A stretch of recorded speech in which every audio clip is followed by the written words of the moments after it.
Ladies and gentlemen, we are on a roll. And today we're going to talk about how you can develop your own individual longevity plan. Transform your ideas about aging with a house call from public radio host and family physician Zorba Pastor.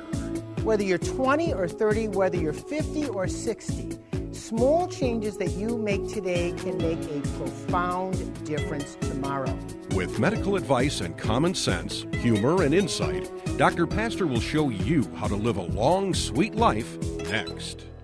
Funded in part by the $1 Million Roundtable Foundation. The $1 Million Roundtable is an independent association of international life insurance and financial professionals. This program was made possible by contributions to your PBS station from viewers like you. Thank you. Dr. Zorba Pastor is a medical school professor, public radio show host, author, and family physician who has been in practice for more than 20 years. I love seeing patients. I love having what I call that golden moment, that chance to help someone change their life. It's a very powerful experience. He balances his professional responsibilities with his family, friends, and time spent in nature. An avid gardener and chef, he combines these passions as often as possible in his own longevity plan. You know, the key to longevity is not just diet and exercise, it's attitude. Hopefulness is the elixir of life. Now join Dr. Zorba Pastor as he transforms your thinking about aging and shows you the path to a long, sweet life.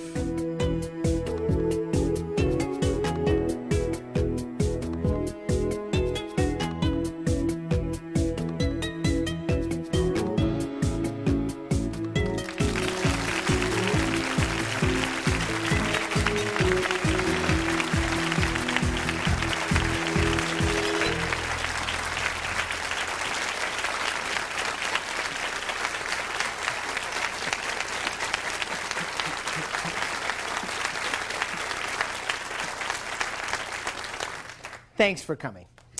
Longevity. You know, longevity is a buzzword. It's really the buzzword of the day. You can hardly open up a magazine or a newspaper. You can hardly listen to public radio or watch public broadcasting without seeing something about longevity. And why is that? Well, as a society, because we're getting older. I know the fashion magazines tell you that you're getting younger, but you're not going in that direction. You're going in the other direction. But I have good news. We have gained more longevity in the last century than we did in the previous 2,500 years. A baby born today, on the average, will live 27 years longer than a baby born in 1900. That's an amazing difference. Whether you're 20 or 30, whether you're 50 or 60, small changes that you make today can make a profound difference tomorrow. That's why I'm always shocked when I go around the country, coast to coast, and I talk about this. Before I get up and speak, people say to me, I don't want to be that old. That old. You know, analyze that statement, and what you'll find is a stereotype, a prejudice, an idea that when you become old, you'll become feeble, you'll become frail, you will become disabled and dependent.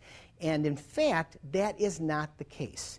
If you look at Medicare statistics, and they've been keeping great statistics for the last 25 years, there has been a 1 to 2% annual drop in disability every single year among the elderly, people 65 years of age and older. There are fewer disabled people today than there were when Ronald Reagan was president. And when you look at nursing home beds, well, if you think you're going to end up in a nursing home bed, think again. There are fewer nursing home beds today than there were 25 years ago. Ladies and gentlemen, we are on a roll. And today we're going to talk about how you can develop your own individual longevity plan, how you can live what I call the long, sweet life, which is vibrant, which is energetic, which is robust. But first we have to talk about what old age is. You know, old age is 25 years older than you are today. Right? Come on. When you were 10, what was old? 25. You remember that? You remember that? My daughter Vanessa is teaching camp, and when she's 17, and the kids there want to know if she's double digits. I said, believe me, I'm double digits. When you're 25, it's 50. When you're 50, it's 75. And when you're 75, it's 100. And I have to share a story with you. I was talking at a senior citizen place a couple of days ago, and this little old guy came up to me, wonderful little old guy, came up to me, just spry as you can be. And he said to me, Dr. Pastor, how old do you think I am? I have learned never to answer that question. I said, 60. He said, no, I'm 102. I said, wow, you don't look a day over 80, which he really didn't. I said, pardon me, what is old age to you? And he looked up and he smiled and he said, 103. And then he winked and he said to me, and my life is great.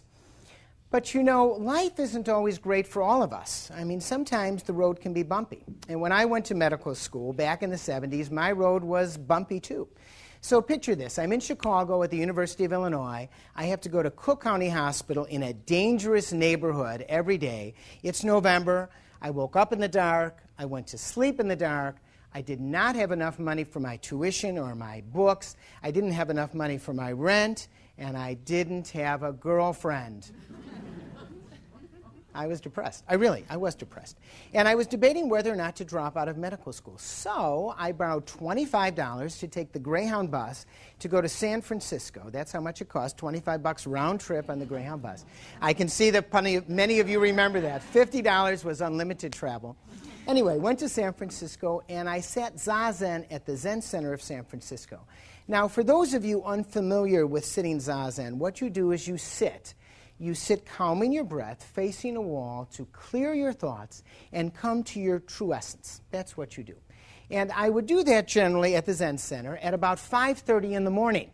And they called you by banging on a drum. Now, on that drum was a Zen koan. A Zen koan is a riddle. It's a riddle made to make you think. That's what it is. And they would bang 3 times, and it said on that drum, attention. Great is the problem of life and death. Time passes swiftly by, and opportunity is lost. Each of us should strive to awaken. Awaken. Take heed. Do not squander your life. And I realized that for me, giving up medical school at that point would really be a squander. I mean, it was hard work to get into medical school, and I wanted to really continue with it. But that's when I had my epiphanies. My first epiphany was I realized that I was going to be a doctor every day as I do in my office.